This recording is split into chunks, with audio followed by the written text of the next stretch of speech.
আদরের সন্তানেরা শোনো, আমার জানাজার নামাজের পরে আমার হাত দোকানা কাপড় থেকে বের করে সমস্ত অলি গলিতে ঘোরাবা আর আমার মহল্লাবাসীদেরকে দেখাবা।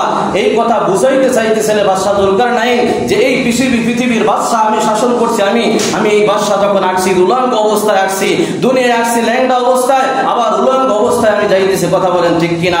কত আরাম আয়াস ছিল, আমার গাড়ি ছিল, বাড়ি ছিল, এসিয়ালা, সব কিছু নাচ নেয়ামত ভোগ করছি। আর সব কিছু ফালাই দিয়া আমি বাদশাহ জুলকারনাইন ওই খালিয়াতে রওনা দিলাম। তো আমার যে অবস্থা তোমার সেই একই অবস্থা হবে। খবরদার, এই দুনিয়ায় থাকার জায়গা না। রাজা বাদশারা, ফকির ফকরা কেউ থাকতে পারে না, তুমি আমি থাকতে পারবো না। যদি থাকতেন পয়গম্বর জনাবে মুহাম্মদুর রাসূলুল্লাহ সাল্লাল্লাহু আলাইহি ওয়াসাল্লাম, তাদের মতো পুত ও পবিত্র মানুষ আসমান আর জমিনের ভিতরে হয় নাই। কথা বলেন ঠিক কিনা? আল্লাহ তাআলা বলতেছে আমার হাবিবকে সৃষ্টি না করলে আসমান, লৌহ, কলম, কুরসি, এই পৃথিবী আমি কিছুই সাজাইতাম না।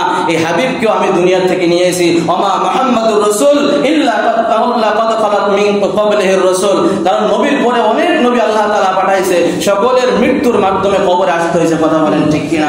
আপনার আমার একই হালাত হইবে, কবরে চলে যাব। পৃথিবীতে কেউ বাঁচাইতে পারবে না, হয়তোবা একদিন আগে অথবা 2 দিন পরে। কথা বলেন ঠিক কিনা? পার্থক্য হইল দোস্ত এতটুকু, আর কিছুই পার্থক্য